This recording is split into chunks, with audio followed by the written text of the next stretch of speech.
Olá, família! Sejam todos bem-vindos ao estudo diário das Escrituras. Hoje a gente vai estudar aqui segundo Nefe, capítulo 4, a partir do versículo 17. Essa parte é conhecida como o Salmo de Nefe, tá bom?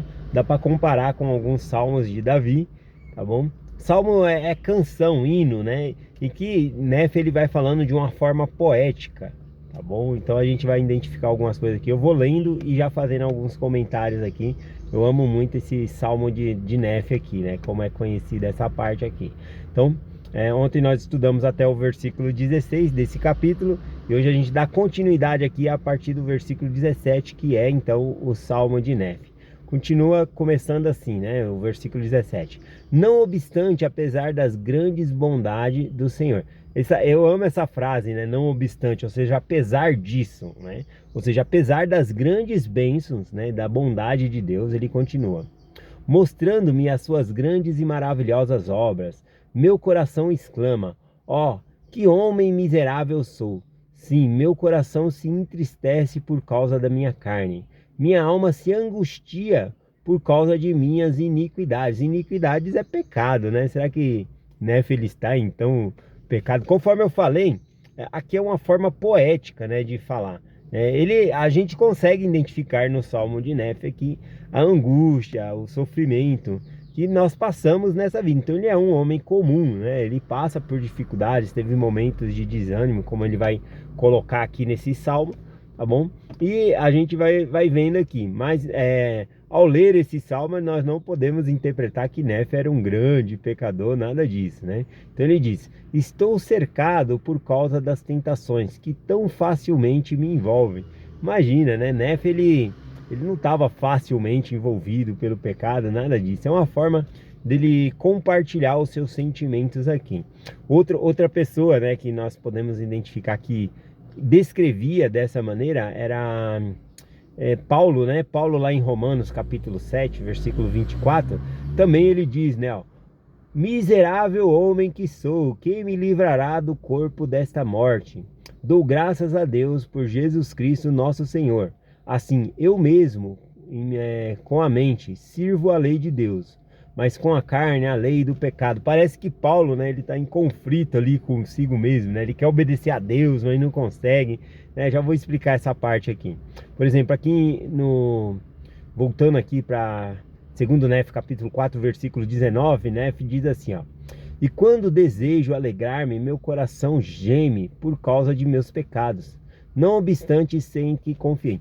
Então Nefe ele demonstra toda essa fraqueza, tentações, pecado, mas agora o que ele quer mostrar? A virada. Aqui ele dá uma virada na mesa de repente, né? Porque ele fala: em quem eu sei, em quem confiei. Ou seja, nós sem Deus somos nada, né? Nós precisamos de Deus na nossa vida. Então aqui ele dá uma virada no salmo e aí começa a mostrar a confiança que ele tem no Senhor e que nós devemos ter no Senhor. O apóstolo Paulo, voltando lá para Romanos 7, né, a partir do versículo 19, ele diz assim: porque não faço o bem que quero, mas o mal que não quero, esse faço, né? Parece um conflito aqui de Paulo, né? Ora, se eu faço o que não quero, já não faço eu, mas o pecado que habita em mim, de sorte que eu acho esta lei em mim. Mas quando eu quero fazer o bem, o mal está comigo, né? Parece uma contradição aqui de Paulo. Aqui Paulo está descrevendo também o sentimento de pessoa, mas não de um cristão. O cristão ele não pode viver no pecado, tá bom? Não é isso a ideia de Paulo aqui. O pecado na vida do cristão ele tem que ser um acidente, não algo planejado ou algo que ele vai se manter ali e não consegue sair dessa situação, tá bom? Então o acidente, o pecado ele deve ser um acidente na vida do cristão, a qual nós nos arrependemos e nos voltamos para o caminho do Senhor. Eu gosto do exemplo, né, de uma pessoa que vai fazer uma longa viagem de carro, né? E nessa longa viagem de carro, se furar um pneu, é um acidente, troca o pneu e segue viagem. Agora, se você vai fazer uma longa viagem de carro e a cada 1 quilômetro o pneu fura, aí não tá, né? Tem algum problema na roda aí, tem que consertar, tem que ver o que está acontecendo, ficou algum arame, alguma coisa, algum prego na roda, tem que trocar, né? Então o pecado ele tem que ser um acidente na vida do cristão. Nós não podemos viver no pecado, né? Esse que é que é o sentido aqui. E Nefe, ele demonstra, né, essa fraqueza. Eu acho que ele está descrevendo o sentimento aqui de todos, né? No sentido que, realmente, que homens miseráveis somos sem Deus, né? Então, a partir do momento que ele coloca Deus aqui na história, né? Sei em quem confiei, que é Deus. Aí, então, ele dá uma mudada no Salmo aqui, mostrando, né? Que viver com Deus, aí sim a gente tem esperança e consegue fazer as coisas. Vamos continuar aqui o versículo 20, né, de 2 Nefe, capítulo 4, versículo 20. Meu Deus tem sido meu apoio, guiou-me através das minhas aflições no deserto e salvou-me das águas do grande abismo. Aqui é tanto literal a escritura como também poética, né? Porque ele realmente passou grandes dificuldades enquanto ele estava atravessando os mares, né? As águas do grande abismo, né? Porque Lamã e Lemuel e as filhas de Ismael começaram a dançar vulgarmente, prenderam Nefe, então eles quase foram tragados, né? Mas Deus salvou eles ali, né? Das águas do abismo, né? E, igualmente, de forma poética, também nos salva, né? Das dificuldades em nossas vidas. Continuando aqui, eu gostei aqui, né? Quando ele fala essa forma poética, né? Eu lembrei aqui de Salmos 62, 1 e 2, que é Davi também, né? E Davi fala assim: minha alma espera somente em Deus, dele vem a minha salvação. Só ele é minha rocha e minha salvação, a minha defesa. Não serei grandemente abalado. Aqui é quando Saul, né, estava perseguindo Davi, e ele sobe em uma montanha, ele se afugenta numa montanha lá, que é chamado de rocha. E aí Esaú cercou, né? Não tinha como Davi fugir dali, né? Tava cercada a montanha, os guardas iam subir perseguindo ali, procurando Davi para matá-lo. Mas aí chega a notícia para Saul que o reino está sendo atacado, ele tem que voltar imediatamente com o exército, né? E aí então Davi faz esse salmo dizendo que o Senhor é a sua salvação, rocha de sua salvação. Então aqui, igualmente, Nefe vai falando de forma poética também. Versículo 21 e 22, encheu-me com o seu amor, até consumir minha carne, confundiu meus inimigos, fazendo tremer diante de mim. Mais uma vez, é literal e poético, né? Porque Nefe estendeu a mão para seus irmãos e eles tremeram perante o poder de Deus ali também. Então, o Senhor faz, né, com que os inimigos tremam diante dele ali. Tá bom? Então ele vai escrevendo dessa forma. Versículo 23.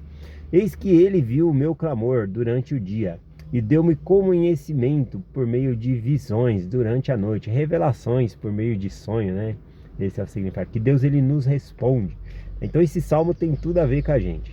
Versículo 24 em diante.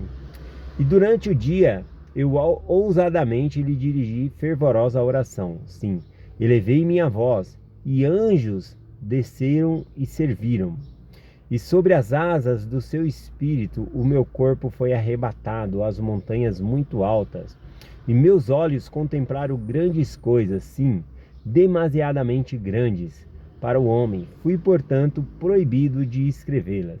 Ele está citando, né, às vezes que ele foi arrebatado e teve grandes visões da parte do Senhor. E ele continua, versículo 26.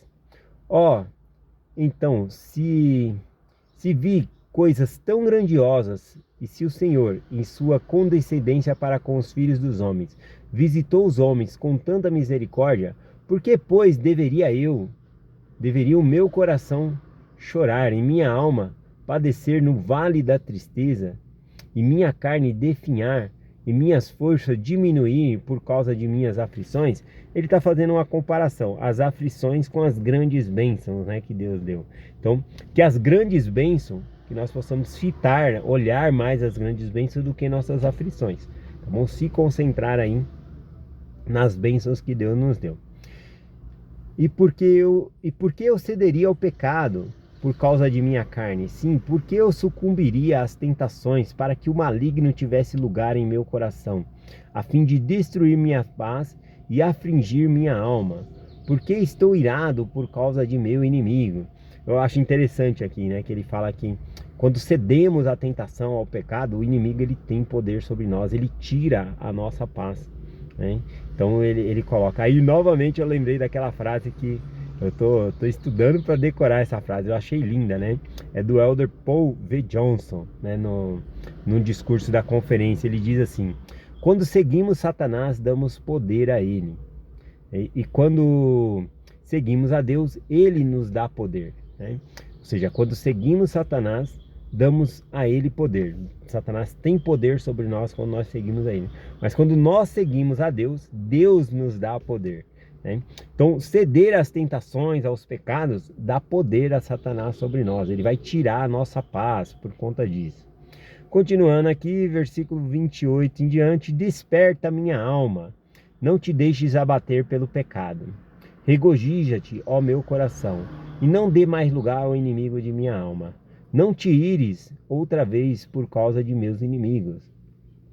Não enfraqueças minha força por causa de minhas aflições. Embora as aflições tenham bastante ali, ele mantém-se animado, né? Não vai fraquejar por conta dos inimigos ali. Aqui a gente lembra, né, de 1 Nef, capítulo 17, quando os irmãos de Nef começaram a caçoar dele, porque ele acha que pode construir um navio e tal. E aí Nef fica muito pesaroso por causa da dureza do coração de seus irmãos, e aí eles ficam felizes porque Nef ficou pesaroso, né? Então eu não devo ficar triste por conta das críticas das pessoas. Tá bom? Não deixar fatores externos afetar eu internamente, tirar a minha paz. Tá bom? Continuando aqui, versículo 30.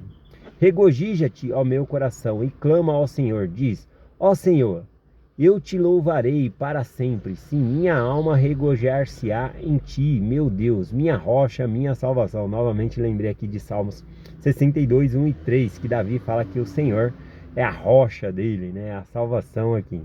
Versículo 31, ó Senhor, redimirás minha alma, livra-me das mãos de meus inimigos, far-me-á tremer à vista do pecado. Fazer-me tremer à vista do pecado é abominar o pecado, não querer se envolver, né? Não ter desejo de pecar e essas coisas.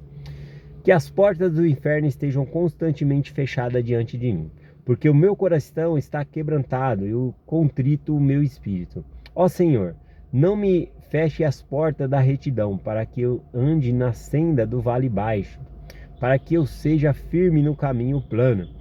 A senda do vale baixo, ou caminho plano, né, significa endireitar as veredas, né? É como um caminho todo torto, aí passa a máquina, né, e vai lá e conserta o caminho, faz um asfalto, né, é horrível caminhar, andar de carro numa rua toda esburacada.